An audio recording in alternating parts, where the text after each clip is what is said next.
Hello, everyone, and welcome to the November 2025 recap video of our Power Club meeting. If you don't know what the Power Club is, it is my effort to remedy the social isolation that often comes with chronic pain, namely CRPS, and bring a group together to support each other and learn about what is happening with their bodies and how to overcome their pain. Every month, we meet to talk about and set goals for our life and for the future, as well as go over one of the many books that I've read as a pain specialist that helped me personally and has helped my clients get out of pain. If you would like to join the Power Club, you can at any time through the link down in the description below. If you're watching this and you don't know who I am, my name is Chase Teagarden, and a little over 10 years ago, I was diagnosed with complex regional pain syndrome myself. After suffering in pain for 4 years with no answers from doctors, being called a drug addict, being told I was faking my pain, and being told that I would never walk again, I went my own way and got out of pain myself. Since then, I have become not only a doctor of physical therapy and therapeutic pain specialist, but I am one of 60 fellows of pain science in the nation, and I now help people all over the world overcome their pain and move on with life. I'm very excited for this November Power Club meeting because our book of choice is Mind Your Body by Nicole Sachs. This book is wonderful because it goes in depth about the emotional aspects of our pain and how pain is actually not here to hurt us, but in a lot of ways here to protect us or help us. And by exploring the emotional aspects of our pain, we can oftentimes reduce or even get out of pain completely. Nicole has a wonderful technique called journal speak, which she details in the book and tells you how to do it. So it is a fantastic supplement to all the things you're probably learning from watching my other videos about pain. And if you haven't seen those, please make sure to check them out and subscribe to my YouTube because I'll be putting out more and more free videos for years to come. The book for next month, if you are considering joining, is called Boundaries. This book will be gone over on December 20th at 2 p.m. U.S. Central Time. That is a Saturday, as always. And I hope to see you there. And if you're already in the book club, I really do hope you join us. If you haven't joined yet, I really do hope you sign up. And without further ado, why don't we just jump into the meeting? I will see you guys in the next video. Take care. Okay, everyone. Thank you for joining us today for our, let's see, what month is it? November book club meeting. And I'm going to have to ask Jen and Pat to hold up the book for us if they've got it. Okay. Our Mind Your Body, yep, by Nicole Sachs. And I'm honestly super excited about this one. And Jen, you did as you always do. You got notes galore, which I love. Yes, I know. So let's go around today and introduce ourselves, and hopefully Mary's able to get in. I know she's trying to join right now, but let's go Pat first. You're up in the top of my screen. So Okay. So I'm Pat Murray, and what do you want to know? Where I live? yeah, where you live and I guess why you joined the group, maybe. Okay. Put you on the spot. I live in Kitchener, Ontario, Canada, and I joined the group because I like to read, and I thought this would be good to expand my knowledge of the mind body aspect and to also get support as Yeah, well. absolutely. Love it. Glad you're here. How about Donna and Thomas over there? Why'd you guys join? Hi, I'm Donna, and this is Tom, my husband Thomas, Donna and Thomas Tribble, and we live in McKinney, Texas. I joined, and Thomas joined with me the Power Club to get inspiration from Chase, and we're meeting some amazing people with support from this group and learning a lot of things I didn't really know before. Um, so yeah, that's Awesome. Welcome. hi. Deborah's here. Hey Deborah, Hi. we're introducing ourselves. I'll give you some time, so we'll let Jen go next. Jen, Okay. how about you? Okay. I'm Jennifer Pullman, and I live in Maricopa, Arizona. And I've had CRPS. I had a crush injury May of 24. So then I had to have surgery from that shoulder surgery in July. So I have been trying to heal. So 3 weeks after my surgery, my surgeon recognized I had CRPS. So he sent me to the right people. I got diagnosed, got treatment right away for PT, went to PT a year and 3 weeks. I'm still healing at the gym, trying to strengthen my shoulder and my hand and trying to rewire my brain. And so why I'm here is just to get the support that I need. It's very lonely not having somebody that really gets it. Yeah. You know, my husband's a great support, but he only can get it so far. So, I mean, having people that actually know the pain, know what goes on in your mind and you know that whole battle every day, and it's been a wonderful thing to have you guys. And Chase, you've just been wonderful. I did the one-on-one with you, and my life has changed. I am getting better. I'm not 100%, but I am on the road. Um, Sometimes, like I've had a very emotional month with things, and you help me just by sending a little note to like ask questions and stuff. That just helped me get back on it, you know, do what I wasn't doing. I was doing half of it, you know, write something or, you know, I wasn't quite doing it. So my pain was heightened and, you know, I wasn't freaking out or anything. It was just, you know, I knew there was a lot of emotion. So Yeah. having that combination of knowledge and knowing what is happening with the books has been instrumental. And every book has led up to where I need to be in my journey. So Yeah. these books are wonderful and they're worth putting the effort in to read. I'm not a reader. So this is very hard. It takes me along the whole month Yeah. and to get the, you know, time to do it. So I don't read fast because I take notes. I mean, as you can see, I have lots of notes and it takes time to write, but that's how I learn. I Writing love it down and reading is how I take it in. And this isn't fun books, you know, this is something you're trying to rewire a brain and your system is not easy. So No, that's no. And I'm excited. I'm really excited about this book because she actually talks about a lot of what you're saying, where it's hard. It's a lot of defense mechanisms come up, a lot of emotions come up when we start. And yeah, I'm glad you're here, Jen. I've loved having you on all the meetings, and it looks like our lovely group is starting to grow. So I'm really excited. Hey, Mary. Hi. We're all introducing ourselves, so I'll give you some time to prepare. And next up is Sonia. Hi, everybody. I'm Sonia Escamilla. Trying to move my pup out of the way. I'm from Ventura, California. Um, I joined the book club because I love to read as well. I started working with Chase, I believe in January. I started with his self-guided course. And eventually, after months of working the course, I felt I needed his one-on-one. So I worked with him one-on-one for a few months, and my sessions are recently ended, but we're going to continue a little slower. And I felt like I still needed some support. I didn't want to let go of him yet. He recommended I watch your last month's book club, and I really enjoyed it. So I decided to join. I feel like I need a community. Like I think everybody's saying, it feels lonely. Yeah. And I'm excited. Yay, welcome, Sonia. Thank you. Yes, welcome. Okay, Deborah, it's your time to shine. Okay. Hi, everybody. My name's Deborah. I'm from Cleveland, Ohio. And I'm going on 2 years. I had an accident 2023, Thanksgiving weekend. I was walking in a crosswalk. I was hit by a truck. And I've had 5 surgeries in my leg.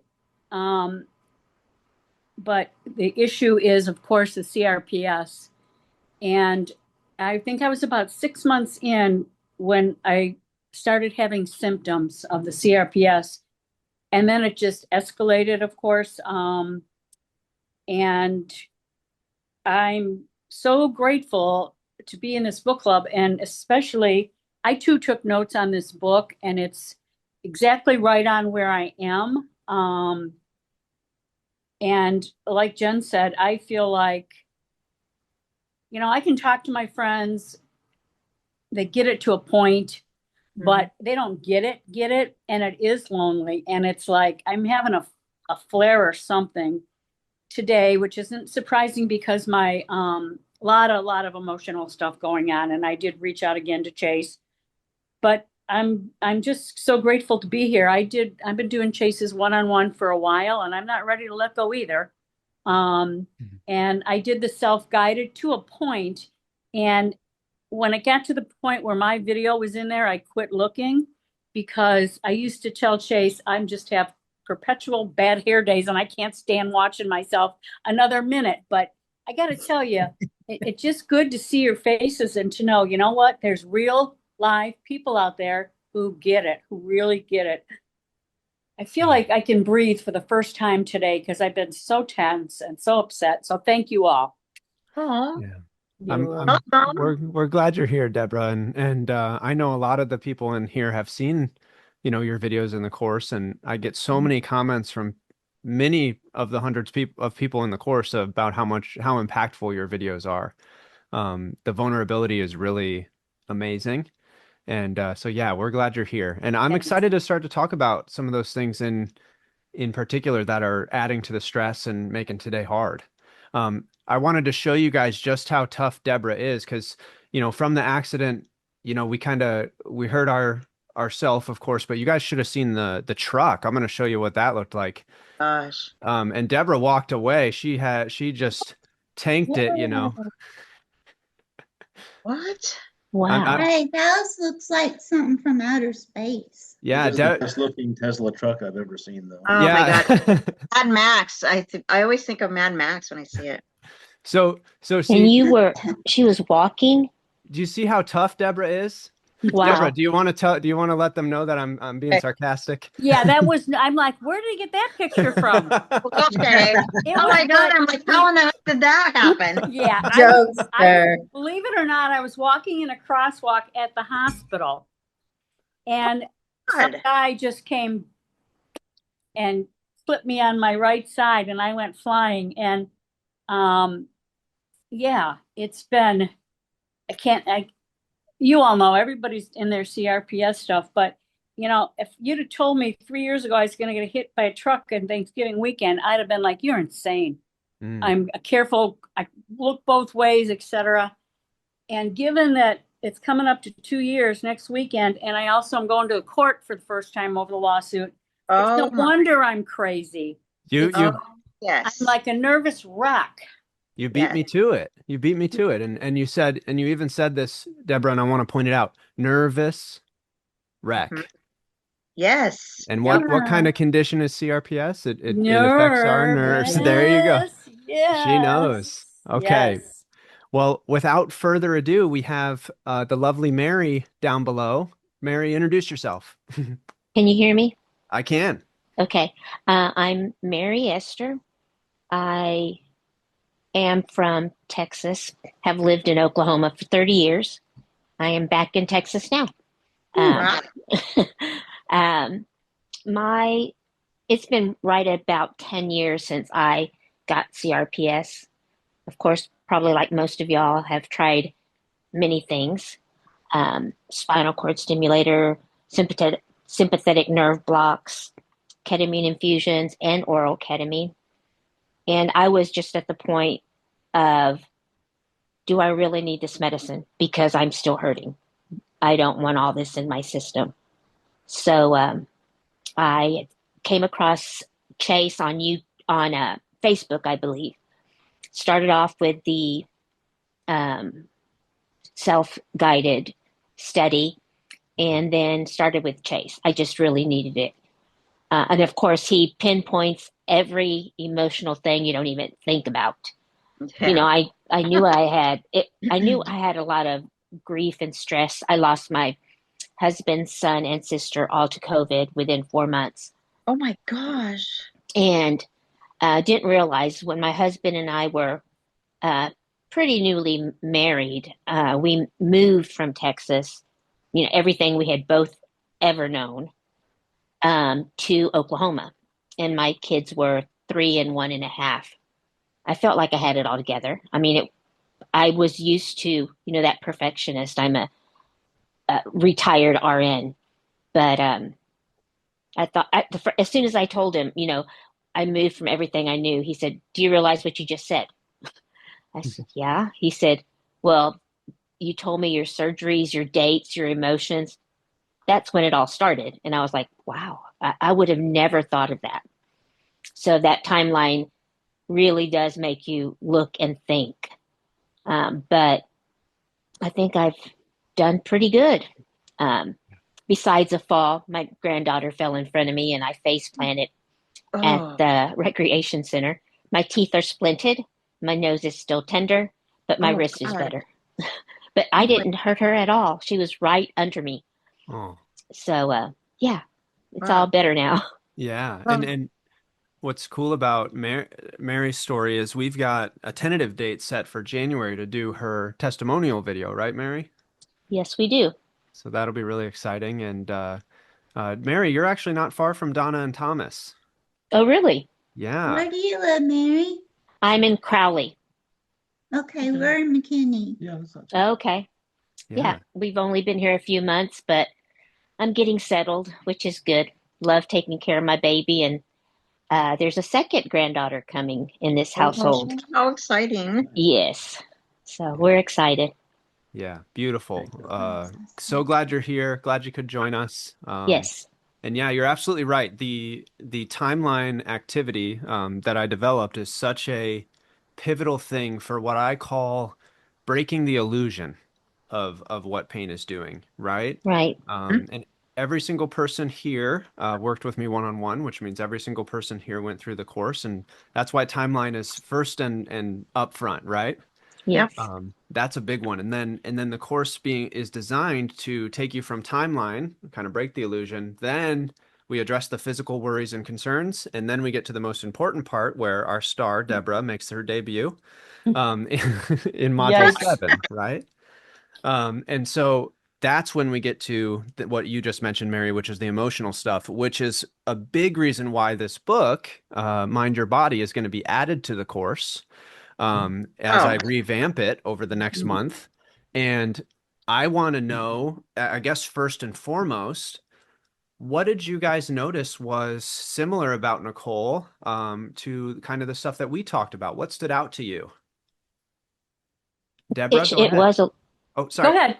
No, You go. It was a lot emotional related. I mean, her childhood, the first things she remembered. So yeah, that perfectionist, wanting to be, a good daughter, be able to handle everything on her own. Yes. Yes. Handle. You chose that word, Mary. And you and Jen know what I'm going to say about the fact that you chose that word. Where was you in Jen's pain? Hand. My arm would get really flared. Yep. So language and location. I drive it home every time. I know you guys know, but for other people that need to know as well. Okay. So yes, absolutely. The emotional stuff, diving into that. Deborah, you had your hand up. What were you going to say? Well, I've been making notes as well. I'm 2/3 of the way through the book. I do plan on finishing it. And I got to say, the part, not that I'm stuck on, but I keep going back and rereading, is this inner child stuff that really speaks to me. I working on that as well with a private therapist. But what she said was, because I find myself talking to my inner child, she's been hearing me talk forever. What is she trying to say to me? What is going on? But so I'm really interested in what anybody else has to say about that inner child stuff. And a lot of things Nicole said, the resistance to watching the clock. Don't be watching the clock just because somebody else is further along in this than you are. That's a big trigger for me. When I go on the websites and I see people who are so much further along than I am, I'm like, oy. It's depressing. Well, don't be. Donna took we were working with Chase, and she really didn't change. She did all the exercises, then it changed immediately. She had a scare. We thought it was cancer. It wasn't. When they said the C word, it was like a switch flipping. So you never know what's going to trigger it. Right. She wasn't changing. I was worried. Yeah. But she's so much better than her. Deborah, I know that for me, I'm right there too with you. I actually have kind of stopped watching some of the videos now just for a little bit, because I've been having so much emotional stuff and so much pain. I'm like, this isn't helping me when I have done everything that they've done, and I have really worked this program, and I am not rewiring yet, like, why? And I know that I have a lot of stuff throughout my life. I mean, a lot. So it wasn't just one or two, it's been a lot. So I know I have to undig that and keep undigging it. Some people might only have a couple. So I can't compare. And she was right on. And that is something that I really took notes and was like, oh my gosh, that's me. I mean, it was just like, I have to take a step back and just not focus on what other people's timeline, because I don't know exactly what happened to them. I don't know what their story is. I don't know their timelines they did with their physical and emotional. So mine was crazy from childhood to now. I mean, it was pages. You're also still doing physical therapy though, or you were, so that. I went a year and 3 weeks to physical therapy. I did everything I could, and I didn't get back a few things, but I just saw my surgeon on Thursday, and he did that whole seeing how far I can put it behind my back, and he got to see that my strength isn't quite coming back, the grip strength, and it's hard, but I can't focus on it. Like I forgot who just said about Deborah going to court. I just switched lawyers because mine is an accident with Costco. So I just switched lawyers and found a CRPS lawyer specialist. So the lawyer I had no clue. And I was like, this is not good. You have no idea what I've been going through. You can't represent me. So I found somebody. And so then that brought up everything, because I've been focusing so much on my wins, small or big, and not on everything I've gone through from day one and how much I've come through. And then also focusing on what is a deficit right now. And that I had to fill out forms and tell them all this and really think about what can I really not do right now yet. And so that's why I'm hurting more too. This is only last week. So, I mean, I'm with you with that pain. It comes with emotional stuff. And it's when you realize it, you can get through the flares faster. You're not scared. They're not fun, but you just take a step back and go, I'm not hurt. I'm going to be okay. But I did ask the lawyer, I'm like, how often are you going to be in the background doing stuff? I don't have to do this every week, right? Because it's going to be a hard road, and it's going to be a long road. And that I know for CRPS, that's going to be really hard. Emotionally, I'm going to have to try and balance not focusing on all what's wrong and what I went through, and be more on my healing. And that's what I kind of put on the back burner for a month. And so I'm with you, Deborah. It's really so hard to see other people. I know it's encouraging in some set, because we have hope. We have hope we're going to heal eventually. It's just we have our own journey, and we have to just take a step back and realize that, and not focus on, oh my God, another one. It's like, I'm not. Why? Yeah. Well, and that's a totally good point, Jen. This feeling of, and I hear this a lot from a lot of different clients, and it kind of shifts with everybody. There's periods of time where I don't want to see the testimonies because I do this comparison or feel this frustration that I'm not there yet. And then there's periods of time where people will say the testimonies really help me, be hopeful that it's coming for me. One thing I want to say is, a lot of times we get caught up on this concept of healing something that is really wrong with us. And of course the pain feels like that. But the reason that the motto is pain isn't your prison, it's your power, is because the pain is something that is useful for us. I'm releasing a video later tonight called The Messenger. It's a comic book made by Alice. She was one of my testimonials. Oh yeah, I remember her. Yeah, she explains her process with me and what she learned. And pain, the character in that comic, is named Royal, and for Royal Pain, and he is the messenger, okay? And he comes to protect Alice. And once she learned that, right, she could tell Royal that, hey, your job as messenger isn't really needed. I can hear you. I can confront these emotions. And so here's the thing. It's really hard for us, even for Nicole, to let this stuff sink in. And so if you remember her story when she was carrying her baby and she had the searing pain, like a knife went across her back, and she immediately went down the rabbit hole of the physical, right? That happened to me too in multiple instances. So after I got out of the pain of CRPS, without knowing some of these concepts, I immediately started having headaches, and I went down the medical rabbit hole with those. And after the headaches went away, I started having gastrointestinal problems with ulcerative colitis, and I went down the medical rabbit hole with those. And we are totally susceptible to doing that. In fact, just this week, I know there's a couple people who did that with another part of their body that started hurting. Okay. And so, Why is that, Chase? well, Because I know it says that you say that it's going to go to other parts, and I'm having some weird symptoms. That's really weird, but I'm, right now, and I'm just like, this is not my normal for 5 years. And so I'm just like, is that CRPS? It has to do with menopause, like hot flashes. They used to be just normal. I wouldn't be sweating. I'd just be so hot. I need a fan. And I see commercials and women are like profusely sweating. I'm like, well, I didn't have that, but I had it for I've been in it 5 years. I actually, CRPS, haven't had many. And I thought maybe it's going away. CRPS, I'm done. And all of a sudden, the last 2 weeks, I'd just be like on the couch or just standing in the kitchen doing stuff, and I'll start sweating profusely. And I'm like, what is going on? This isn't, and I'm like, is it because I'm starting to rewire and things are still kind of going, and I don't understand what's going on. so firstly, yes, it is when the symptoms start to move around, it means you're on the right track. But secondly, I want you to really think about, let's say, the thing you mentioned the most, getting a new lawyer. Yeah. When you think about going through litigation and working on those things, how does it make you feel from an emotional? Anxious and Anxious nervous and because nervous? they're gonna come at me. But Yes. they said I won't be alone, but they're still gonna come at me and really hard. They're gonna fight it. And if I am anxious or nervous, for example, when I was in high school and I'd go up to public speak and I felt anxious and nervous, you know what my body would do? It would Sweat. get hot. It would sweat.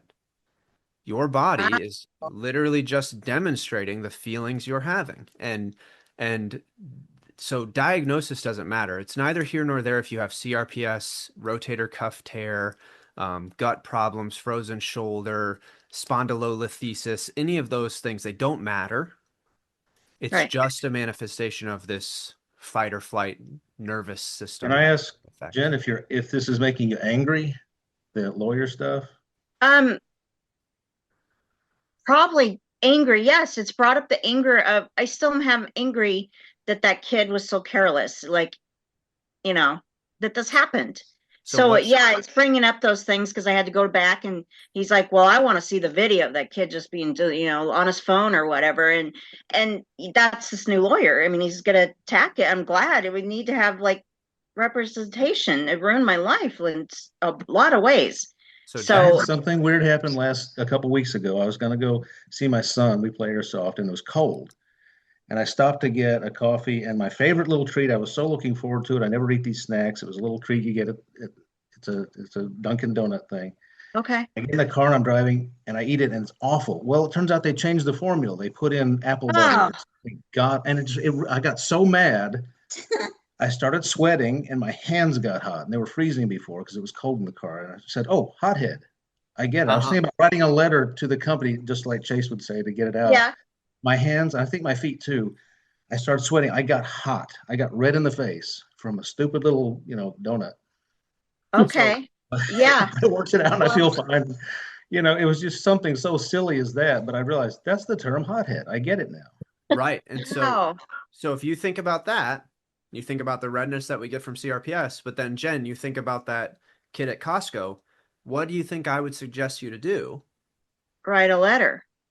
Yes, exactly. Because what's happening is Royal, the character in the comic, has shown up in the form of sweating and hotness to warn you or protect you from these emotions. And so you can do one of two things. You can get frustrated that the symptoms are here. Oh my gosh, my shoulder is hurting now. I need to go get my heart checked. What is happening? Or you can say, wait a minute, Royal, the symptoms, they are here to protect me. What's it trying to tell me? And then you start to dig, just like I did with you right now. Okay. Yeah. You start to Yeah. dig. What is it? And if you can see it, if you can find out what it is and look at it, and not just look at it and know, but go over there and address it, confront it, the burning bush, right? Um, go over there and look at it and understand it, then Royal's out of a job. The messenger no longer needs to show up to work. Does that make sense? Yes. And so this, that's what, oh, you're good. That's what journal speak, Nicole's method is all about. And there are things I absolutely love about it, and there are things that I would like to add to it. And I think it's wonderful in that sense. What were you going to say, Thomas? it says in the book, this is a note Donna took, when we don't know how to deal with our emotional stress and pain, our nervous system protects us with physical pain. So Yes. that's a recurring, that's in this book too. So that's recurring in Nicole's book. It's recurring in Gabor's book, in Sarno's book. It's recurring in messaging from Freud, Jung. It's recurring in most of my course, right? That is why pain is a power, because it's a really messed up superpower, and I'm not glad that I have it, but it has really set me free in a lot of ways. And this is something I've been obsessed with recently. The healing you are looking for is in the stuff you're avoiding, right? We don't want to think about the case. We got to ask the lawyer, are you going to call me every week? I don't want to deal with this. Right. That's what I had to ask. I'm like, I don't want to be like emotionally tethered to that when I'm trying to heal and focus on other good things and focus on what I've gotten back and how much better I'm doing. And this winter is going to be so much better than last. And I mean, I'm in Arizona, so this is when we get into really nice weather and going to parks and stuff. And last year it was not fun. So I'm excited. So that, I mean, I really appreciate that you making me realize that that's right on. It's gotta be. I mean, based on what, even Thomas said, it's just, and you said, so thank you. Because I was just like, this is driving me nuts. Yeah. So that's how pervasive it is, right? There's a new symptom. It's not the same. We wonder, is this CRPS or something different? It does not matter. Diagnosis does not matter. That's the premise of the book I'm writing, Alphabet Syndromes. And that's a big message in Nicole's book. And so, yeah, these new symptoms, of course, get checked, make sure it's nothing fatal, like for example. I just had my annual and everything's fine. Right. So I'm fine. I thought that, well, maybe because during my real bad part of CRPS last year, it kind of just dissipated. I didn't have the hot flashes. And then I thought, oh, maybe it's coming back with a vengeance because CRPS it's kind of a system thing. So that's where my mind was going. Like, this is the worst. Because it's making working out at the gym awful. Like I added some new like power stuff to add, and I get really exhausted, but then I can't come down from that hot that I get usually. And I overheat easily. So usually I go and get cooled off a little and then I can do the rest, but it just stayed with me. I'm like, this is not good. I'm like, I am sweating so bad. And it makes sense though. I gotta write the letter. I gotta get out some of that the lawyer stuff brought up. That's good. I haven't done that. I haven't done the work because this was just last Friday. I mean, like I have to do that work. Yeah. And I think it will calm down because your brain is just there to protect you. It doesn't want you to think about all that bad stuff. Right. It's easier, especially if we learned in childhood that we get more care for being sick or injured than we do for voicing how we feel, for showing our anger. Then that's a strategy we adopt for our entire life. And yeah, you start to feel in many ways invisible from an emotional standpoint. Yeah, that makes sense. Yeah, and it's no I was at the coincidence. doctor's yesterday, and I mentioned this to about 3 doctors now, that it's repressed anger is very powerful. And it's stress. Nobody wants to admit that everybody has repressed anger and it's bad. Nobody wants to admit that they have it. It's weird. Yeah, and you didn't either, and you didn't think you had all that because you're a sweet person, but it's because I didn't realize it was so connected before. That's fair, yeah, and it's because anger is so shunned in a lot of ways. Healthy displays of anger are very rarely showcased. Usually, it's bad scary displays of anger.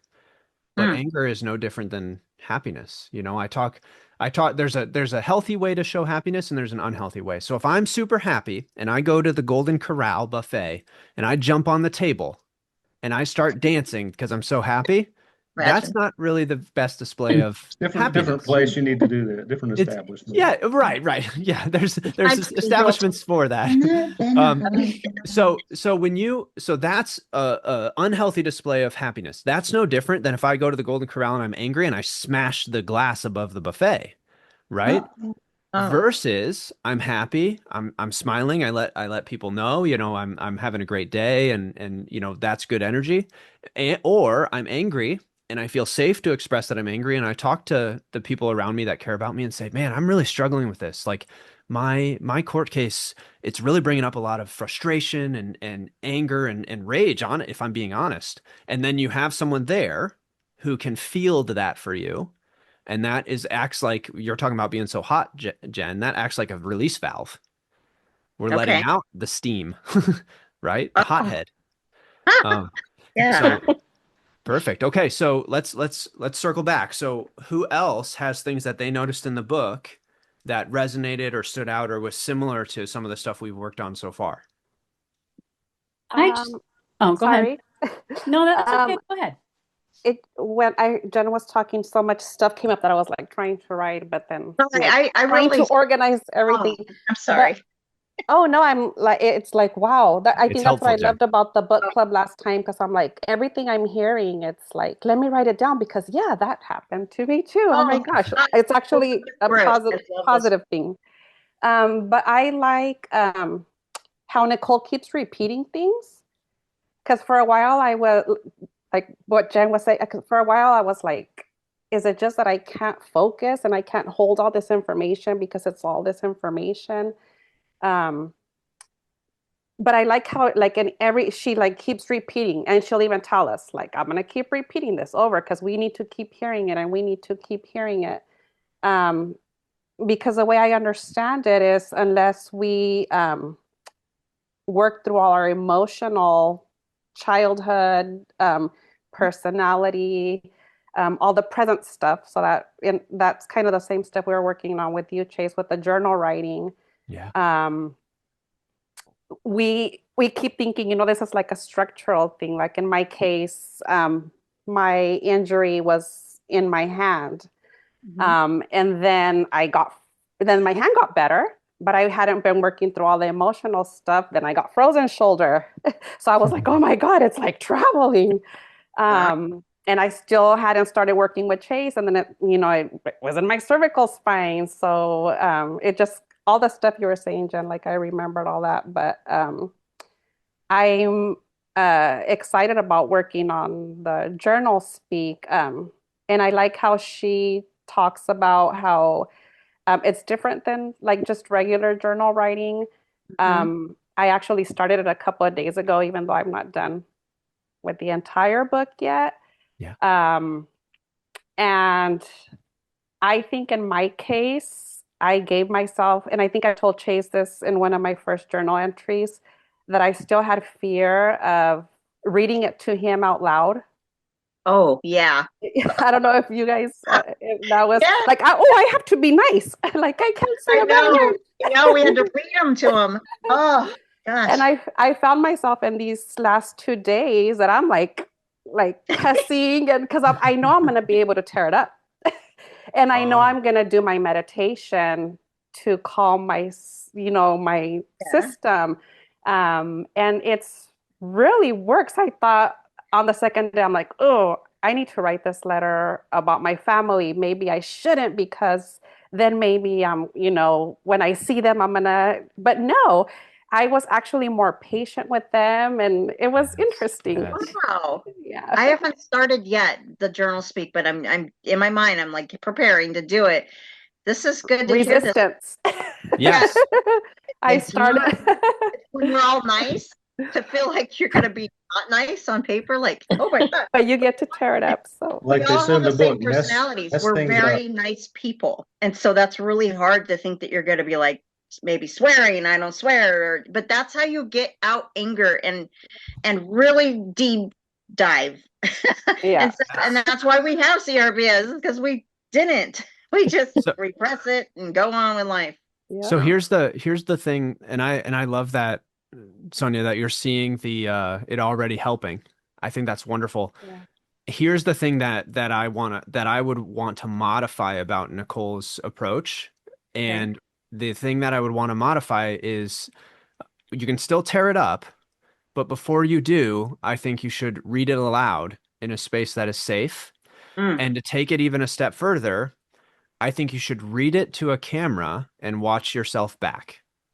Whoa. The reason I say that is because writing it is one thing, it's one part of the brain, reading it is another. And because we're such nice and empathetic people, we're very good at noticing our own or everyone else's emotions. But when it comes to our emotions, really hard to notice. If you watch it back, you get to see exactly how you truly feel because you're going to be reading it, focused on that out loud, and you get to see it through the camera like, oh, that's how Jen really feels. And you'll feel, my clients have talked about a range of emotions they feel when they do this, which is, empathy and sadness for themselves as they see that person from the past on camera, right? Yeah. And this is kind of a evolution of my photograph exercise. You remember when we took photos of our younger self? Oh, geez. Yeah. That's kind of the evolution of that. So you can still tear it up. You don't have to do it every time, but I would really encourage you, especially for the more challenging journal speaks, to record yourself reading it aloud and then watch yourself back. Well, that'd be interesting. Because a lot of you told me, writing it was one thing, but reading it to me, you're like, oh, I don't know, I didn't cry when I wrote this. Exactly. Right? Yeah. I would cry when I read it to you. That's Right. weird that you say that. So that's why it's so important. I'm revamping module 7. It's going to be completely redone this next week, and it's going to include what I would consider a 5-step process of going through the emotional things. Okay, so lecture, then that. And one of the things I'm going to do on there is read one of my own letters. And I've never done that. Wow. And I've actually been avoiding it. And so me doing it, you're going to see me go through that process and what happens to me. And I can feel behind my face what's going to happen. And so I think it'll be a really good thing to kind of see the difference in that. Okay. But yes, that would be what I would add to her journal speak exercise. I think it's a good one. Yeah. And the ones where you don't want to do that the most, I would say those are the ones you have to. Yeah, she was saying that. Like there'll be ones that you'll avoid, and that's the ones that you really need to focus on. Like the motherhood thing she said, remember? Oh, yeah. Yeah. She was avoiding writing down anything about motherhood. And then she was really surprised what came up. Right. That was deep. Yeah. That was deep. I mean, when you're like, I don't like being a mom. I mean, I don't like being this mom tired all the time. Like that's real life. Like, but you're a mom, you love your kids, but God, it's when you're in the trenches day in and day out with no help or, little help. And it just feels no hope that you're going to be out of that stage. I always called them stages because I had a boy. I don't know. It was hard sometimes. I read a lot of self-help books. It feels taboo to say certain things aren't what you thought they would be. Right. Like to say, come out and say that parenting and my family doesn't match the expectations, which maybe were unrealistic that I had at some point.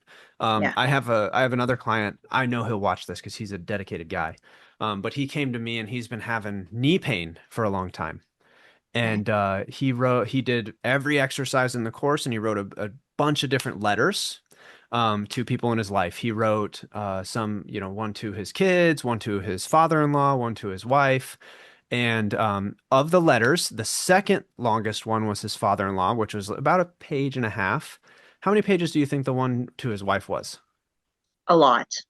Right. And so when you come to me and someone comes to me, I think intuitively, especially as you go through the coursework, the thing that is being avoided, the thing that is contributing to this stuff, but you just haven't admitted it to yourself. So when he came to me for our first session, after he sent me all the coursework that he had completed, I said, "What do you think I'm going to say?"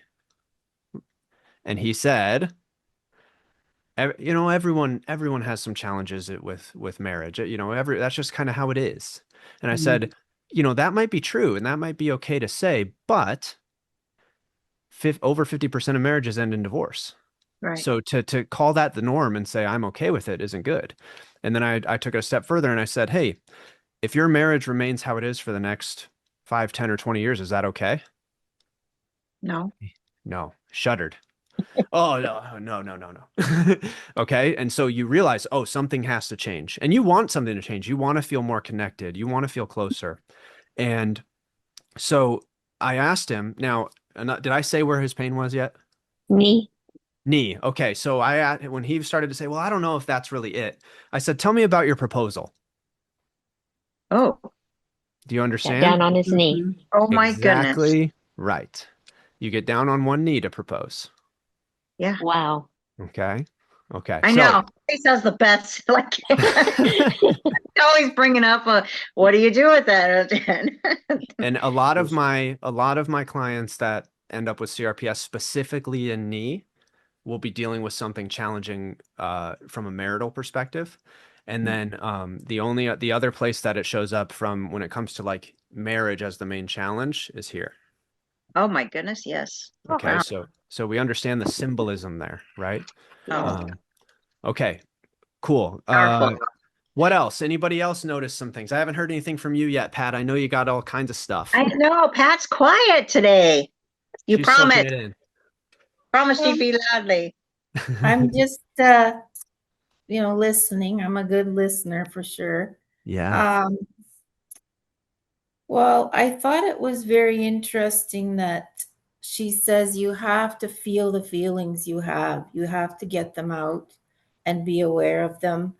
And it's not like you're aware of feelings like you're worried or you're embarrassed or you're angry, but she wants you to go deeper into those repressed things like shame and rage and what else is there? Fear. And so that I've been doing the journal speak for about 2 weeks, and I've been amazed at how much of the deeper stuff is coming out, which I was really surprised at because I don't think about that stuff really. And like Jen said, I think like I'm a good person and I shouldn't be feeling these things.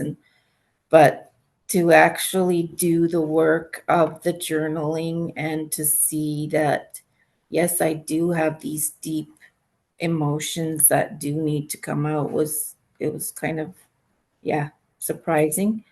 And I like how she wrote the book. I found it much more easier to understand and easier to put into practice than the Sarno book. I thought she expanded on that very, very well. And I think he would be really proud of her if he were alive today. Definitely. Yeah. I agree. I think she filled in gaps in that book. Yeah. She gave actionable steps that, you know, have inspired me in certain ways now. Yeah. Before going through this book, I had in the past, you know, stumbled upon some of Nicole Sack's work, but before going through this book for the book club, I didn't realize how much so many of our ideas aligned just naturally through going through our own experiences. And it made me very, very excited. And yeah, I can imagine that he would be super proud of her and everything she's created. It's really remarkable. I really like how she kept throughout the book about what fight and flight really is. Yes. Yeah. I mean, she keeps like really in stories and in little things like, you know, we're no longer having to treat a tiger. We got all these other things coming at us, like, you know, your family and stress and work and all these different things. So your body is always heightened, and we're even more because of what we have happening. So, but she kept going through, like, always bringing it up in different ways. So you really are like understanding it in a way that you can understand it. It's not just all this technical jumbo stuff, you know, and it was, like Pat said, easier to understand. That's the hardest part is, sorry, go ahead, Pat. I like the part where she calls it an overfull reservoir. Yes. And I do that, too. that was really good imagery, in my opinion. Yeah. Yes. Yeah. Yeah. Yeah. That we have to empty it. Like we have to get to the bottom of it to get healed. Yeah, I do that with a lot of the kids that I work with. I'll call it their bucket, right? And I'll ask them, Yes. what in their bucket is contributing to that pain? And so yeah, the reservoir is very good. There's a maintenance that has to be done there. Yeah. And that's even now for like someone like me who's literally trying to teach these concepts to people every single day, I too, because of the type of person I am, end up with a super full reservoir, I right? bet. I too have moments where I'll start to get like a low grade headache and I'll think, what is this trying to tell me? But before I do that, you know what I think? I think, did I drink enough water? Did I sleep wrong and kink my neck? I think the same stuff that everyone else thinks. So this is literally a constant practice to listen to that message and pay attention to your reservoir. And I like what she said on page 93, the only way out is through. Yes. And for me, Yeah. it takes as long as it takes. Yes. I love that. Yeah. I was thinking about all my clients when I read that about, when someone will ask, a mom of a client will ask, how much longer do you think she has to work with you? And I'll say, it's a process. It takes as long as it takes. And I hate giving that answer and people hate hearing it, but it's the honest answer, right? Yeah, because I've been doing this now with you. Well, I did 24 weeks with you, Chase, and I feel like I'm still not healed. I've had it for 10 years. So I think I've just got to wrap my mind around it, that it takes as long as it takes, and not to get upset or worried that, so and so is healed. And How many yeah. how many people in here have felt like a failure when the pain has come back? Ding, ding. Yeah. I think it's a very universal Yeah. feeling. And It's like, here, I've done everything. I've gone through the course and really watched the videos, took notes of every video. I'm a note taker, if you haven't guessed. But I mean, pages of of what people are going through, because it relates to what I'm going through. So I want to be able to read it and understand it after I watch the video. And I really put the effort in and then read the books and took notes and did what you're telling me, did the 101, and I still am not. So yeah, I get it, Pat. I'm right there with you. It's like you get on yourself of like, I'm failing. What am I not doing right? And Yeah. then it's, but I'm like, I shouldn't feel free or fair to reach out to Chase. He said I should.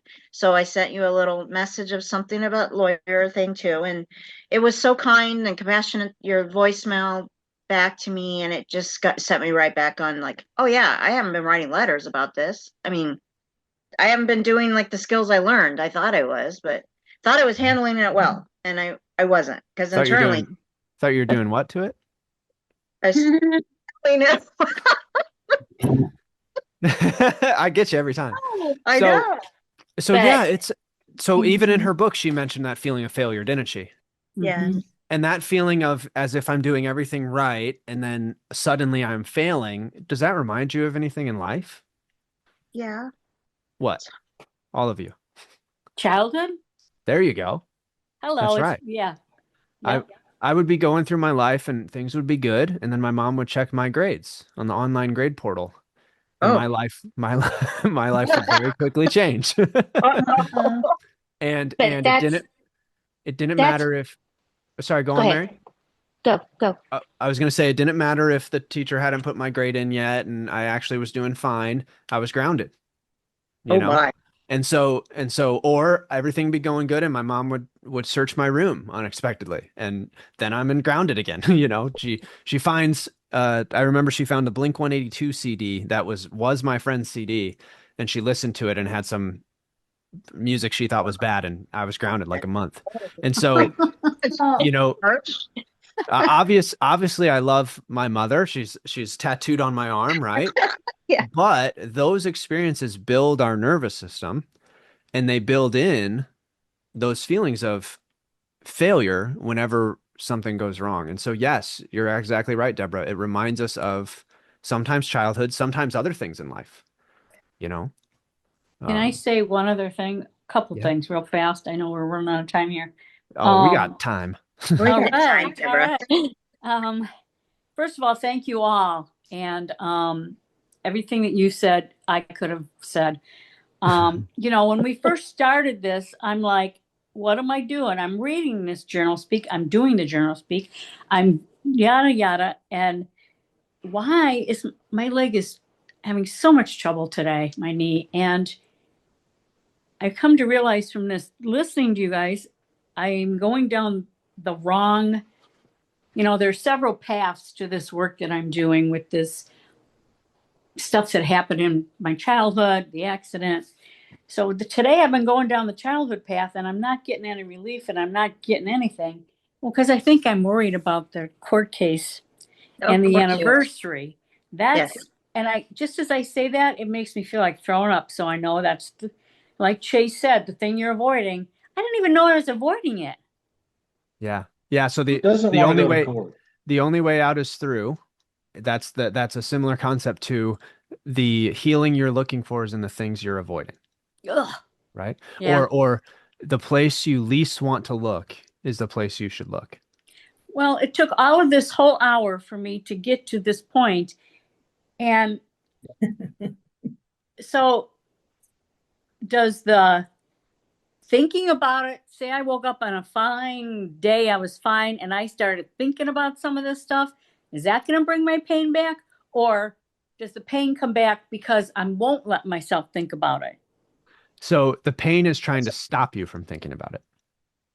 That's Yeah. why the pain is showing up, because it's All right. hard to think about. Oh, well, for Pete's sakes. Yeah. Okay. Okay.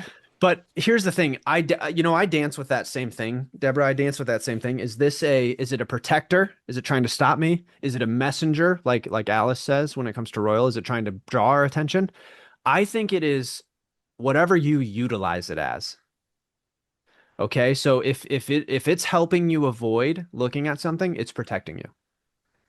If you feel it and you lean into it, it's sending you a message, because you're opening the message up and you're saying, oh, okay, this is what I need to look through.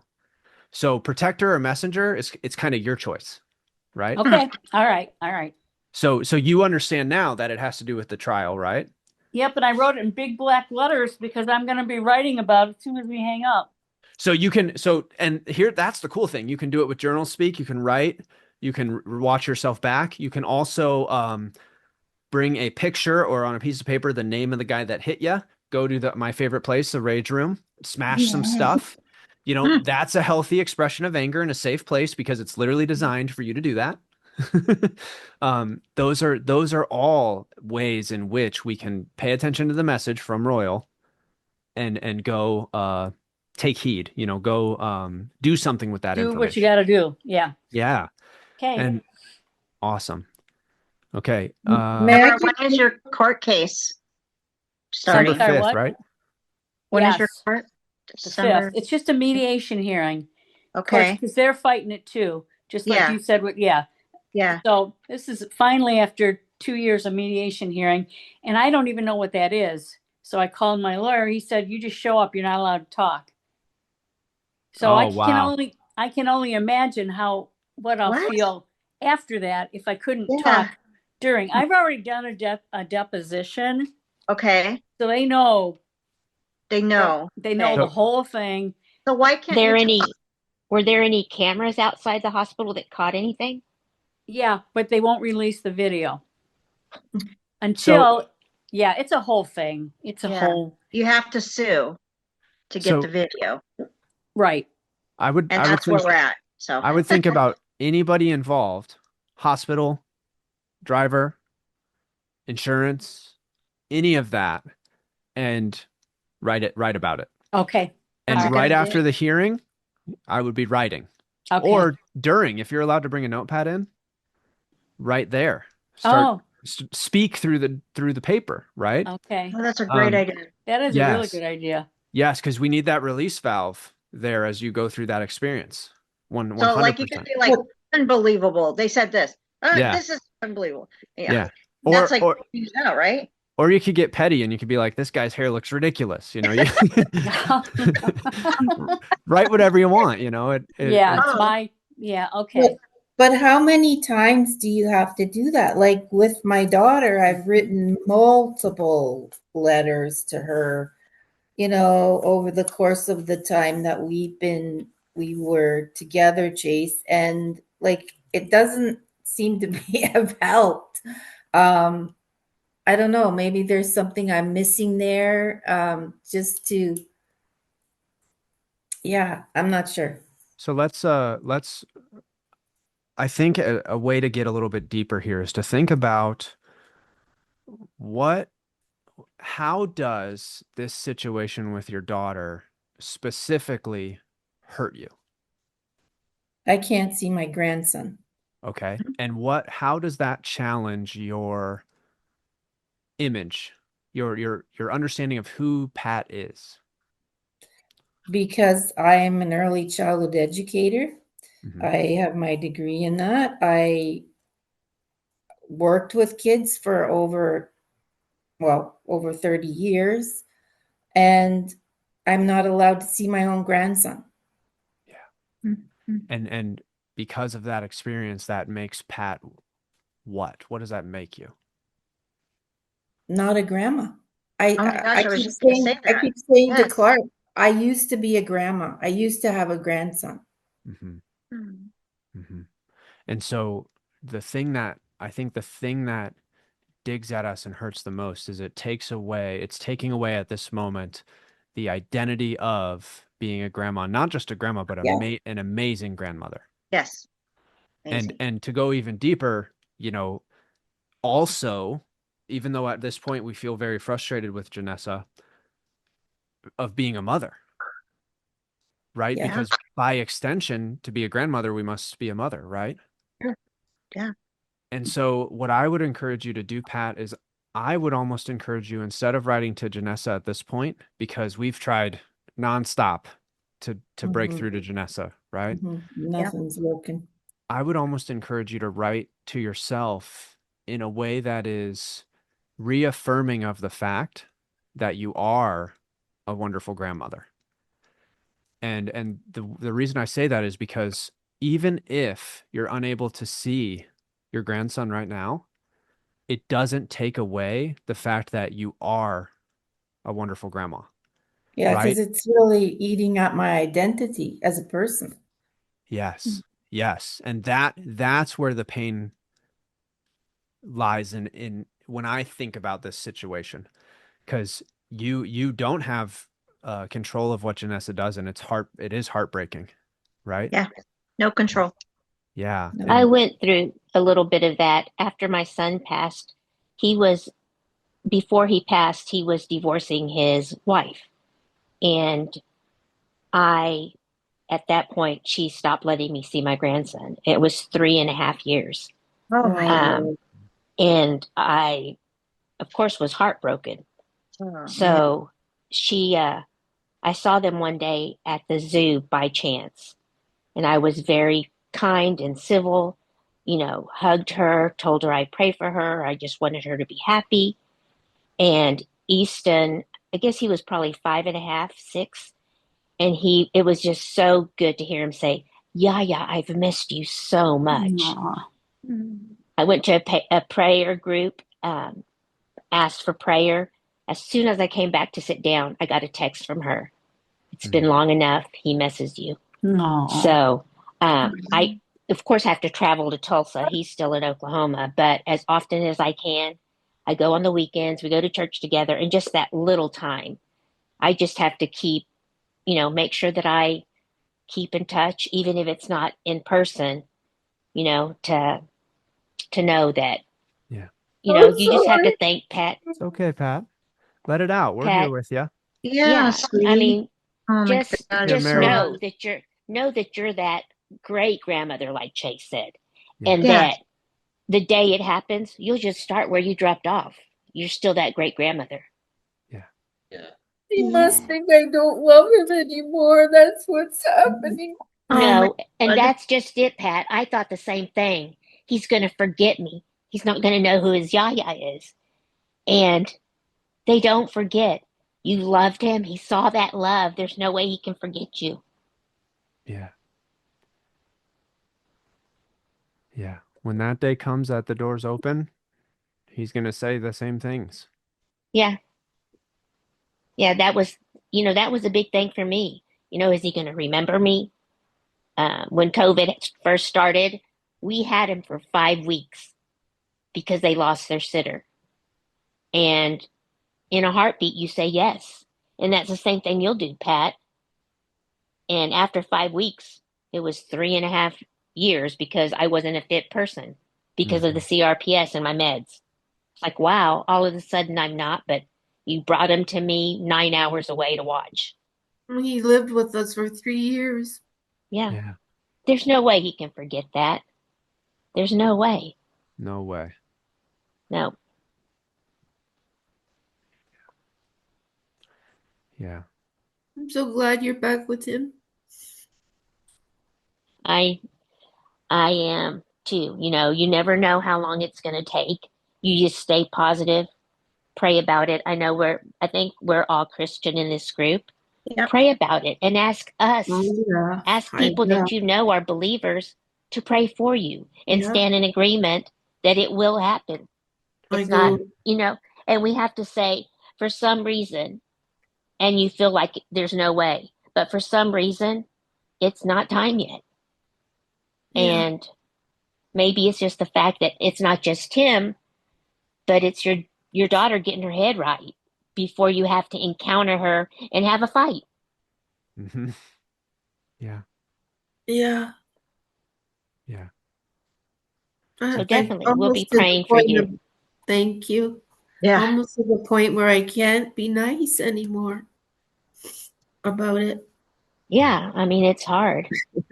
But as hard as it is for me to, because I still communicate with a girl that my son was seeing, which he wasn't right about that because their divorce wasn't final, but he was my son. And what positive influence he had in his life had to continue. And, she's in Hawaii now and she keeps saying, you need to come, you need to you have a free place to stay. And I know how to communicate. Don't answer her on Facebook because I don't want to ruin what I have with Easton.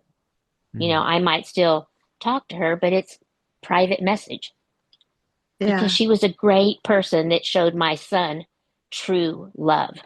Yeah. So, yep, You know, just know that it'll happen. Pat, You just have, in this group, there's no one here that's not here for you. You can reach out and vent frustrations anytime. I also want you to know that, anyone who sees this, I know have clients, Adam and Jamie and Kenneth and all these people who can reach out to their collective churches and send prayers your way. We're going to do everything we can to support. Thank you. And I think everyone here knows, just seeing the emotion behind this, just how wonderful a grandmother you are. yes. 100%. What's your grandchild's name? So that can be part. Aiden? Hav as in Victor, En, Haven. Okay. Haven. Yeah. Haven. Okay. Yeah. And he was the product of an assault. So my daughter was assaulted, and he's the product of the assault. And we begged her to have him, and she did. And now she's turned her back on us, and we gave her a home for 3 years. And it's not been good. Yeah, no. I mean, it sounds like, of course, she has major anger, and you just pray for softening of her heart. That's all I could do. We had to pray for her heart to be softened. Yes. When you were describing how that felt, Mary, when you weren't able to see him for 3 years, you used a specific term of how that felt. Do you remember what you said? It was I don't remember. heartbreaking, right? Yes.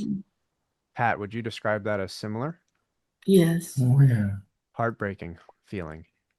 Oh, yeah. I mean, it's like they're just torn away from you. You don't even have time to know what's going to happen, and it's You done. don't have a choice. Yeah. Yeah.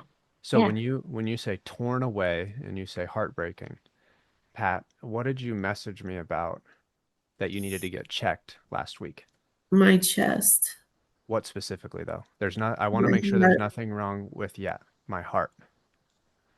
And remember when we think about torn away, remember what you thought was torn when we were first working together? My heart. Well, specifically our rotator cuff. Do you remember that? Yes, it was. Yeah. Yeah. And so I point that out because these feelings, these words, they're in our language for a reason because that's what we feel. It's heartbreaking. And you know what the Latin root to the word vulnerability is? Any idea? No. No. To wound. Oh, So being vulnerable is scary. You know, it can hurt us. And it was wonderful to see you open up and let this emotion come forward today, Pat. Takes courage. I'm sorry. And no, No, it's don't be great. sorry. sorry. That's If why it we're happens, here. it's because you need that to heal. Yeah. Yeah. Yeah. That's the ironic thing. Being vulnerable, wounding, allows us to heal. You know, so that's why when we get done crying, a lot of times, and we can all do this together, we'll go, oh, Yeah. I do Yeah. that. Yeah. Because we've been carrying that around. I love that you said though that she needs to focus on her identity as she's still a good grandma because she's a wonderful person. Right. We FaceTime, we're friends now, and Pat, you're wonderful, and you're so much to me. So Thank you, Jen. I love you. You are wonderful, Pat. And anyone who's seen your videos in the course, anyone who's been touched by you in their life, they know that. Sometimes it's hard to believe when something like that is happening to us. It's easy to blame ourselves, isn't it? It is. I just do that all the time. Yeah. Yeah. Did you, Chase, you had a question for us. Yes. I'm Good. excited for that. Okay. Last time? Yeah. So some of you might not have heard this, but in the last session, I asked everyone to write down, and you understand why now that you read the book. What does your pain or your symptoms, what were they doing for you in a positive way? So anyone For can me, go. Yeah, go I'll ahead. go. It was distraction from feeling the emotions I needed to feel around my brother-in-law's death and when my daughter was assaulted and when my mom passed away. So I think it was like protection from those feelings. Yes. Yes.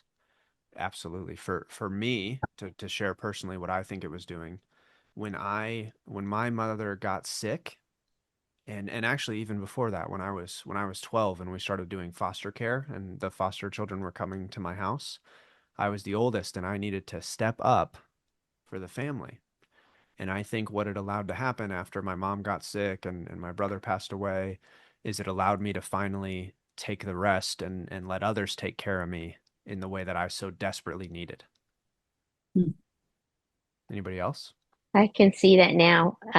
Just the fact that you said you had to step up, and yeah, like we feel like we have to step up, make sure everything's done. And I knew nobody with a 3-year-old and 1.5-year-old, and I had to make sure everything was done. It didn't have to be, but that's just my personality. Yeah.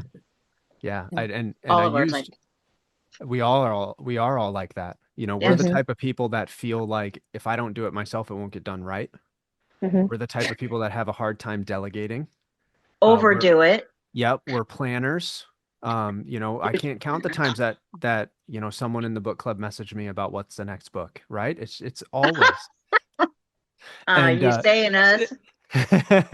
and so, you know, this planning and being prepared helps us feel safe, right?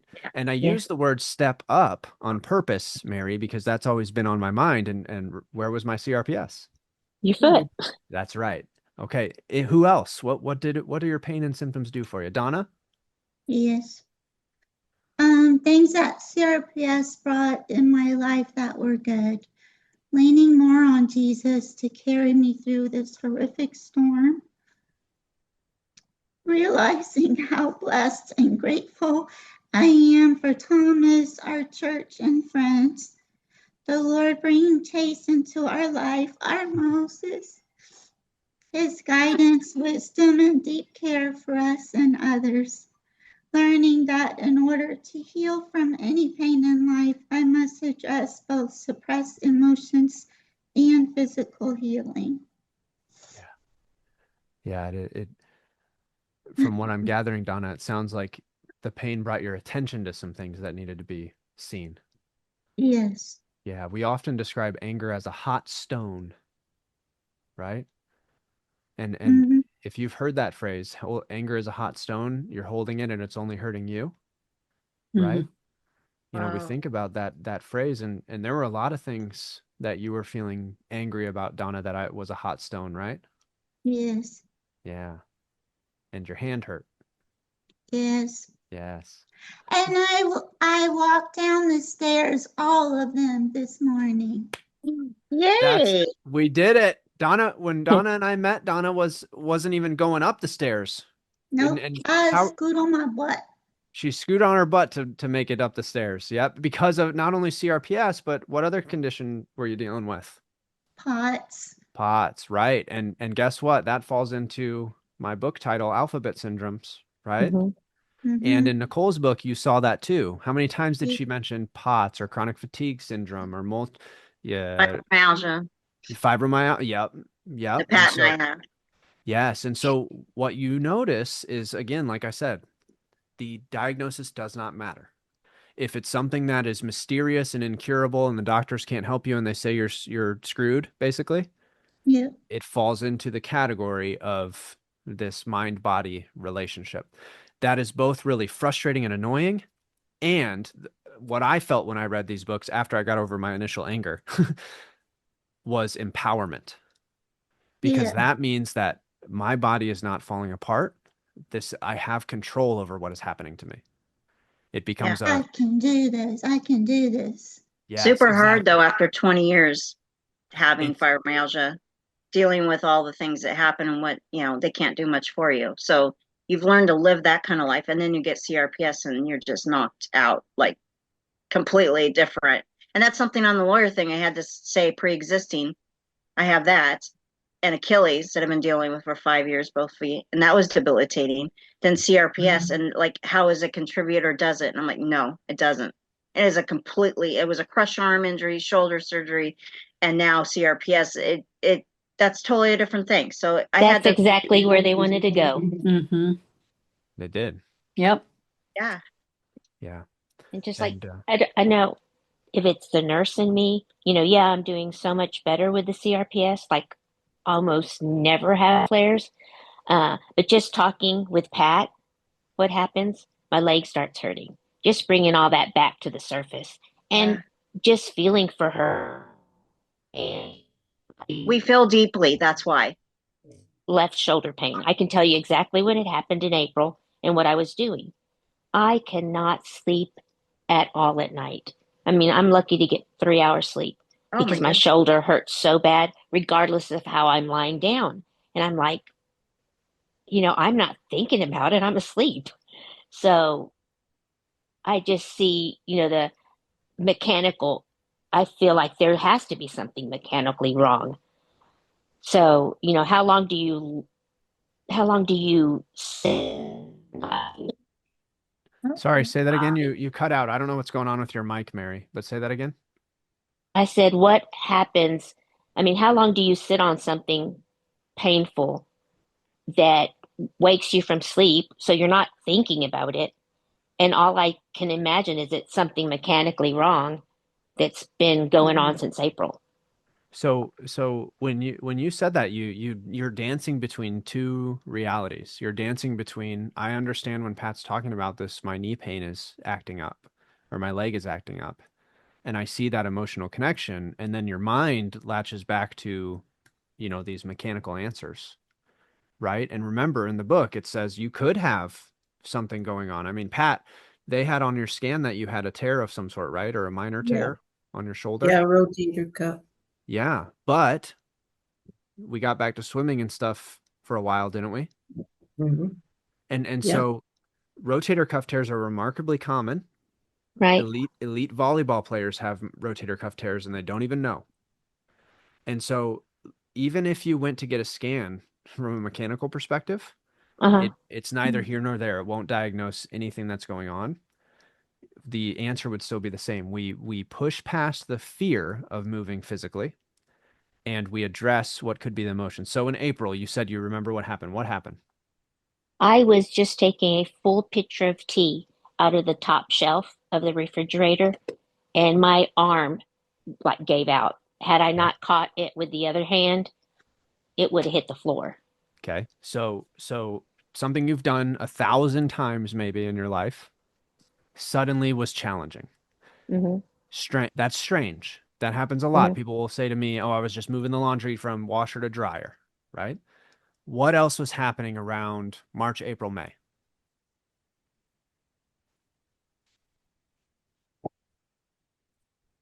You cut out. I guess it's my phone. What else was happening around March, April, May? I was helping my daughter with her. Well, I guess Kinsey was probably about 1.5. So that was just a daily thing I did. I think I had just, now that you say that, I had just come off oxygen from COVID. I used oxygen for 3 years. Yeah. Whoa. So you had just come off oxygen. You were helping your daughter with the baby. 1.5. That presents a new challenge for the baby, doesn't it? That they get a little more active. They might be walking around. Am I right? Yeah, that's true. They don't sit still. And what does that add to your plate? Picking the baby up. Well, I'm not even just That's picking what I was up, thinking. but so get out of the physical. What does it add emotionally to your plate? It's a little more pressure, isn't it? Yeah, but it's such fun pressure, I think that's one of the reasons I keep going, So I want you to dig deep, and I want you to think back to Nicole in the book when she wrote down, "I hate being a mom." Yeah.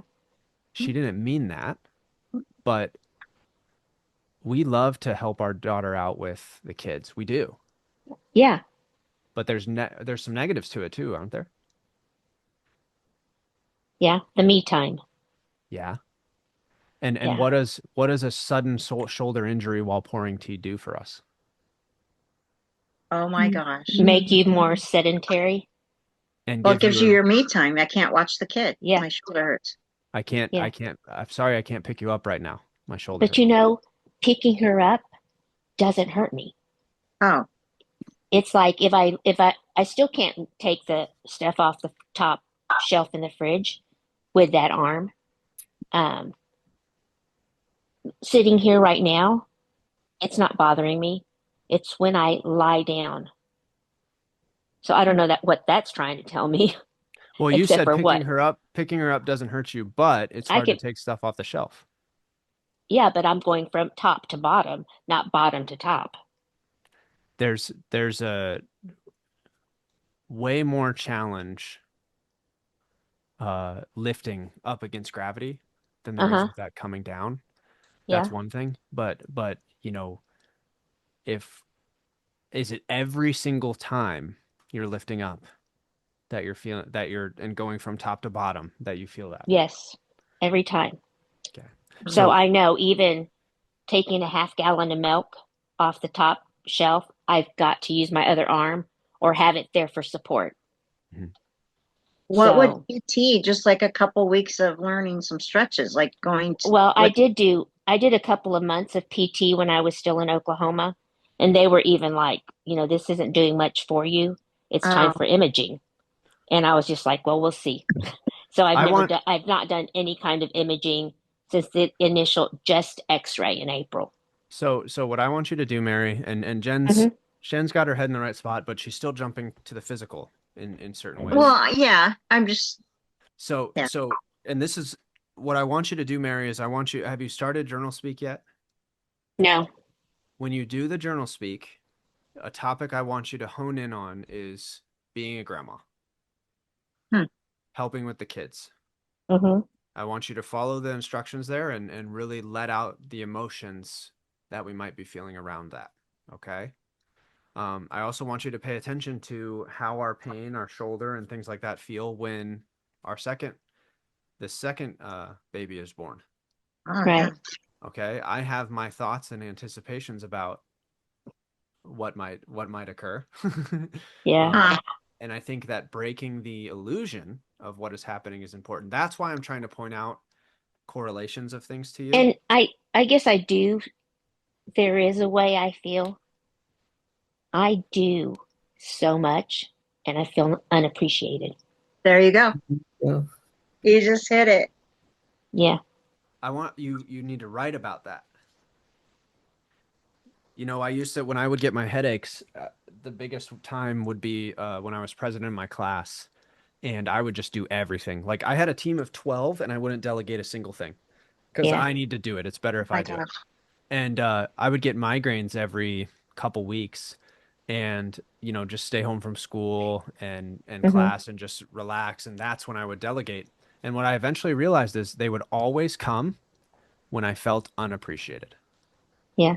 That was Because the emotion. that's been happening the last couple of weeks is, I was like, man, I haven't had a migraine this bad in a while.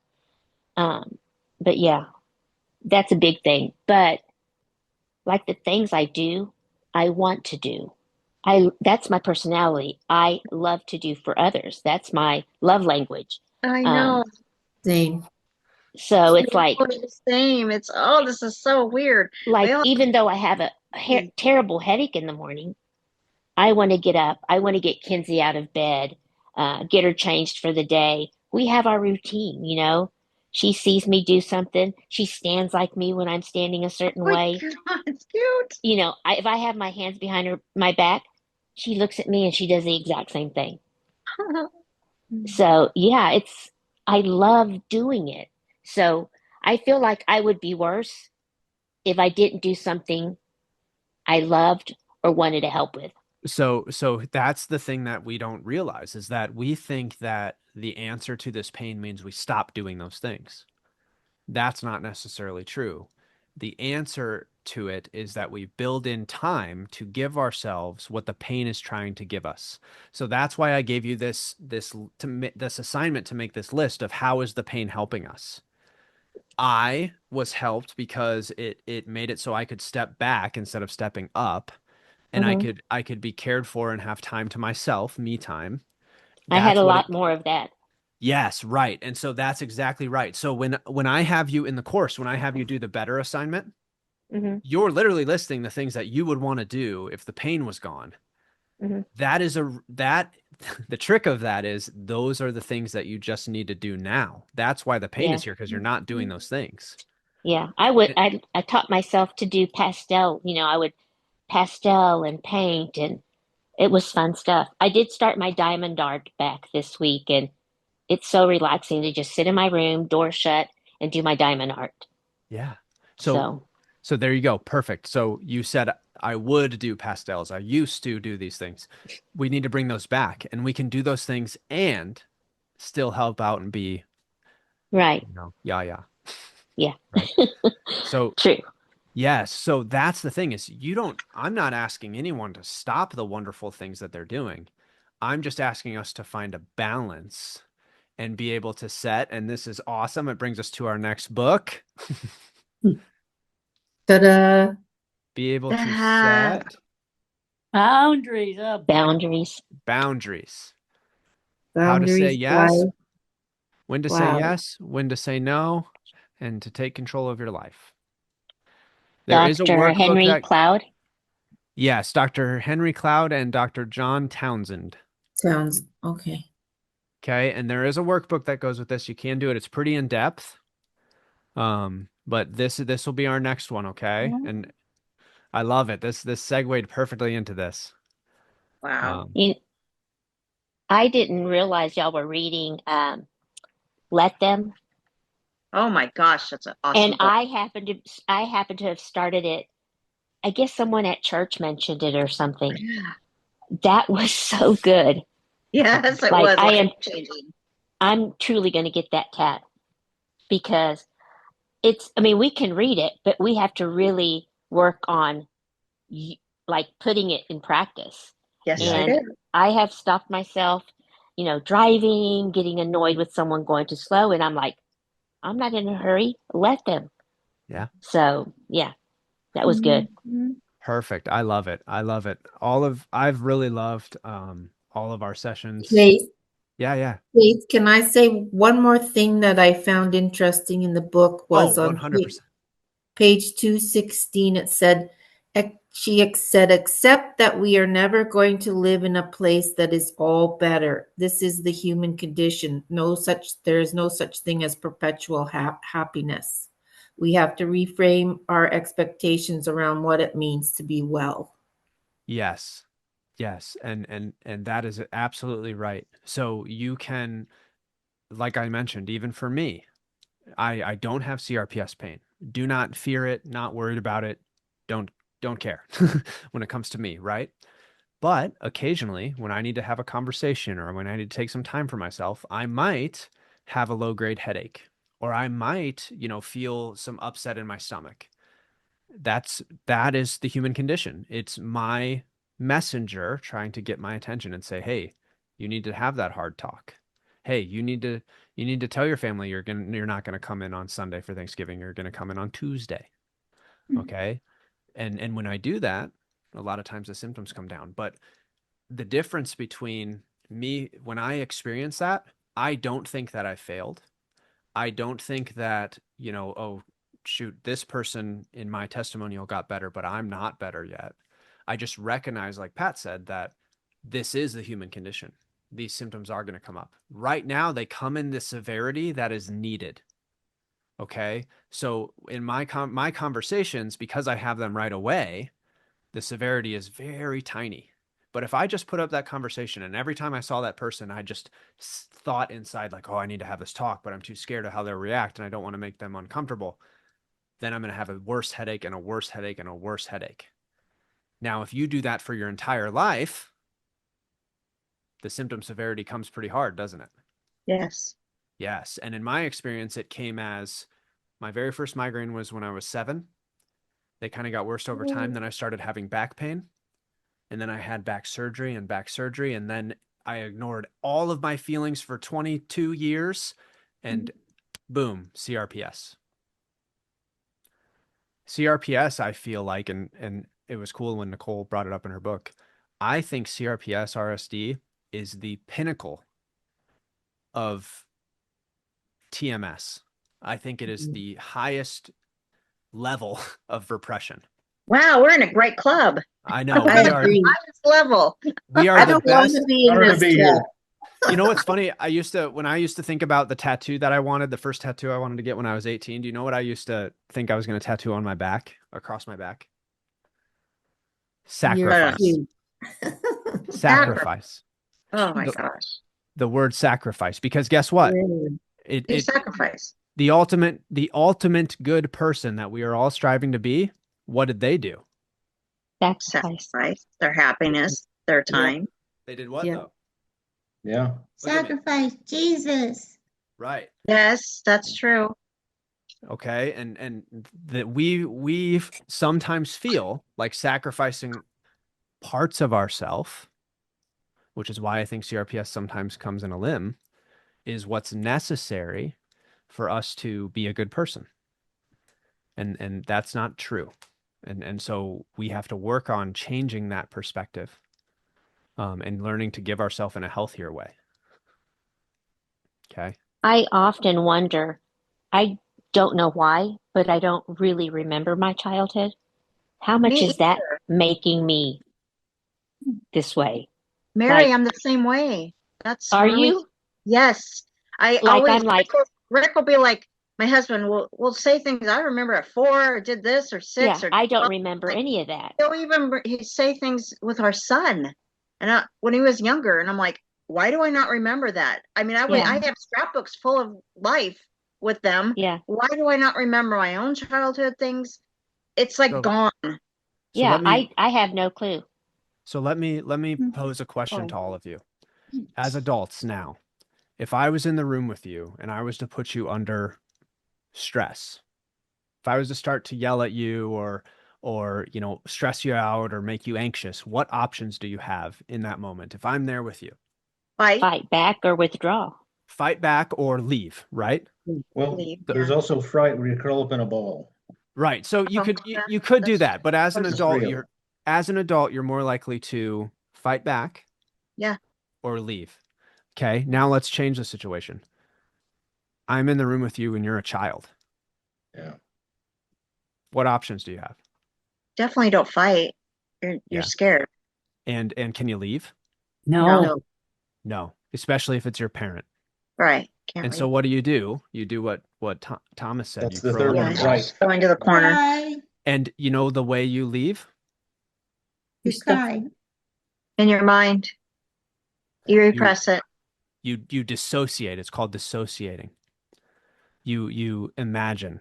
You leave your mind. Mhm. And that You is know, why My we brother have a brought hard- up something that I did as a kid that I had no memory of. And I finally went through and said, oh yeah, that happened. But we all do that. It's not just CRPS people. So Yeah. so when you're in Hang extreme on. stress like that as a child, the only choice you have is to exit and forget. but That was you weird. know, I'm the youngest of 5. And I remember the one thing I remember is any activity I wanted to do, the answer was always yes. I could try piano, dance, all that stuff. And my older siblings, I've asked them, did I go through some kind of trauma? They were, no, you always got what you wanted. You were the baby. Uh-huh. Huh. So I don't know. I was the oldest, so I don't know Okay. what's going on with that. So I think there's different dynamics there. Like you can be the baby and you can be the youngest and they can say like, yeah, you can do this activity, you can do that activity. But I may be wrong, but how much attention do you get distributed across 5 children? It All might be right. hard. Not only that, but Jen, you were the oldest, but you were the oldest in an interesting dynamic, if I Well, recall. now that I just think about it, my baby sister got all the attention. And I was a good girl, did everything, and she was doing things wrong. So Yeah. I went the direct opposite. I don't need them. I just do my life. That's my brother went a different direction. And, we shared a same common thing. It happened to us early childhood, early, like 3, and he was like 8 months.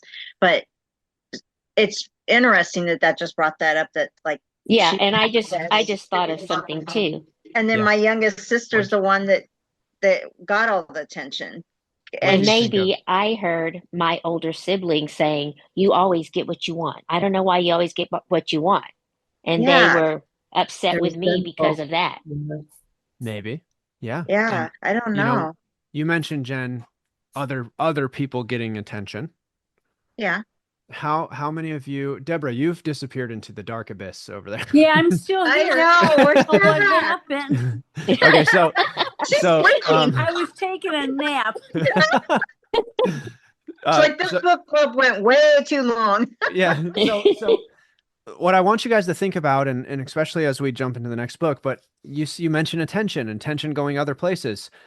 How many of you have heard of ADHD or ADD? Yes. Yeah, my husband has a little bit of it. Okay. A lot of the individuals that I work with have characteristics that would match ADD, including myself. And do you know what ADD or ADHD stands for? Attention deficit disorder with Attention, hyper. attention deficit. Mhm. Yeah. Do you understand? If you are lacking attention, you are in a deficit. Yeah. And it's not that we are having a hard time paying attention. It's that a lot of times in childhood, we didn't get as much attention, right? That we may have needed. That is where, and Gabor Mate has a book called Scattered that talks all about ADHD. That's the book that helped me stop taking my ADD medication. But like to tie it back to my own childhood, when I was 12, we started having a bunch of foster siblings come into the house, 11 or 12 over the course of my childhood. Jeez. And that obviously shifted the way, I was viewed. I became the oldest brother. I had to, help with the kids. And that shifted the amount of attention that I got, which is important for kids, right? Yeah. So yeah, when you don't remember your childhood, a lot of times it's because we were under a lot of stress and we withdrew, or, there was a lot of attention being placed towards other siblings, things like that. Mm. Exploring that is important. And then also, if there are memories from childhood that haunt you or replay in your mind, exploring those are important. Okay. But yeah, Wow. we are technically over time, and it's been a Yeah. wonderful book club. Thank you, Mary, Deborah, and Sonia, for all of you joining us today. Yes. Everyone Thank that's you. watching this back, Come back. if you're not in the book club and you want to get in here and join us, click the link below the video and you can join. And Jeff, I know you're going to watch it back. We hope to see you next time. Yeah, we missed it.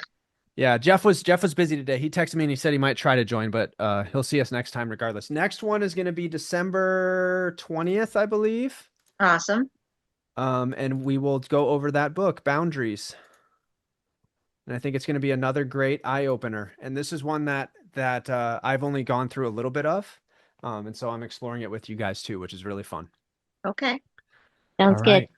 All right. We'll wave bye to YouTube and end the call at the same time. Thanks, guys. Bye, Bye. everybody. Bye. Bye. Bye. See you guys later.